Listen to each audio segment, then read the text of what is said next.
5 seconds to go.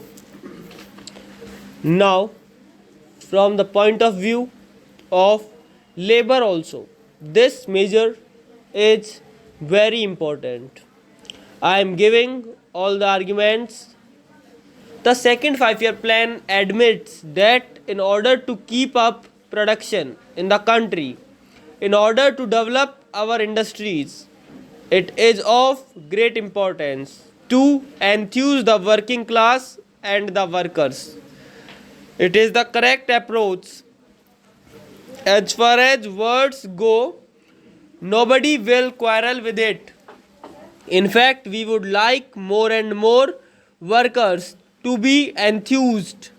Such measures should be brought in more and more in order to make the working class see that with the increase in productivity on their part, at least there is improvement in their living conditions, that with the increased production of consumer goods in the country, they get more resources in their hands to buy the things that they require, to spend more money on their children, on their housing, on their health, on the education of their children, and all that. You have to create a situation like this. You have to create a feeling like this.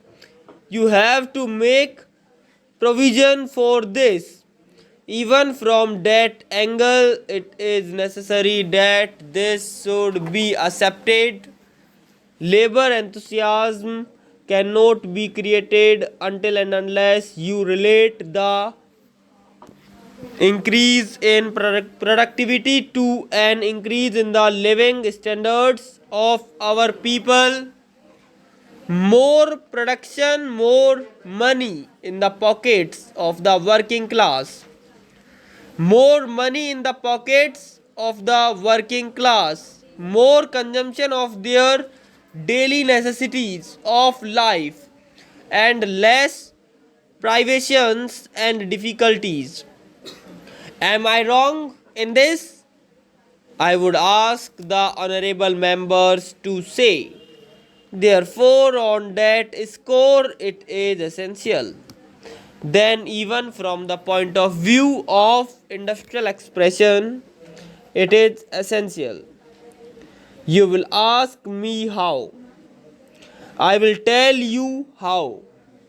Now, it means that if this provident fund contribution is not taken from them, to that extent the money will be with the working class, and this money they would be able to spend in the market as customers and buyers of commodities. What does it mean? What are the economic implications of such a thing? Such a thing means that the demands for consumer goods in the country will go up. There will be expansion in the internal market. It is very essential when we talk about the industrial expansion that we also ensure expansion in the market. Unless there is a growing demand in the country for the industrial goods, you cannot have the expansion of industries. Expansion of industries does not take place in a satisfactory way. Disregarding this factor of expanding consumption in the country, in order to ensure expanding consumption on the part of the working people, it is necessary for you to make more money available to them for consumption. Now I will be up against the question, what about the savings of the community? You will ask, should not the workers contribute something towards the common savings for our country. I say do not start with the workers' savings. Those who are not in a position to save,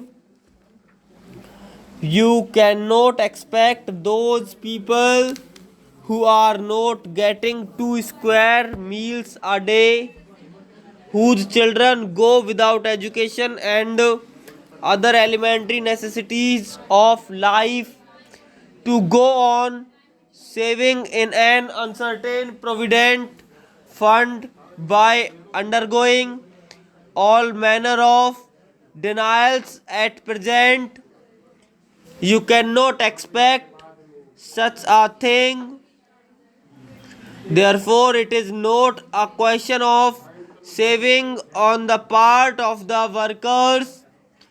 That money which you give him is invested in other sectors of economy by way of increased consumption, which stimulates your industrial production.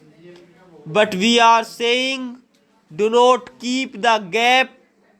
If that gap has to be filled, get the money from the capitalist class, the class which is in a position to save. By adopting such a policy, there will be a lot of savings. Savings takes place not the cost of the worker, not at the cost of contraction of the whole market, not by stifling the stimulants that are required for the industrial expansion in the economy as a whole. Savings takes place on the basis of those who are in a position to save. All that money which would have been otherwise spent left in the hands of the capitalist class for unproductive purposes in importing resources and perfumes and all manner of things would be available for being spent on clothes, books, medicines, and other things which are essential for the vitality of the community and for its healthy growth. Therefore, from any angle that you judge, this measure is a very good measure, and I think the Honorable Deputy Minister would not mind accepting it. He is somewhat allergic to me and to the communist branches generally. I am very sorry for it if we caused this kind of allergy to anybody, but the need not be allergic to us in this matter at all. We have followed some of the state's objectives in the second 5-year plan. Pronounced objectives in the second 5-year plan in formulating and presenting this bill to this house.